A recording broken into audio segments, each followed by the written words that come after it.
cũng mất temporary bypass hollow go switches nó cũng mua là một long temporary xuất khẩu của nó universal việc temporary use nữa ok thì do lúc nào thì là một xuất khẩu cái nó to như gì hopefully yeah then you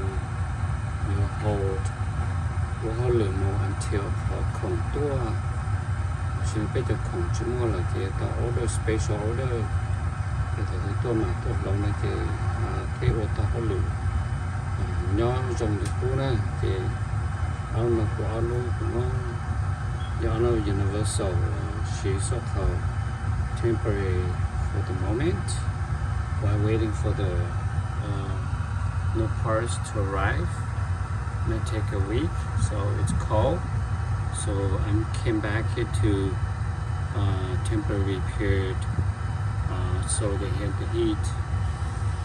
right now, at least because the weather is cold.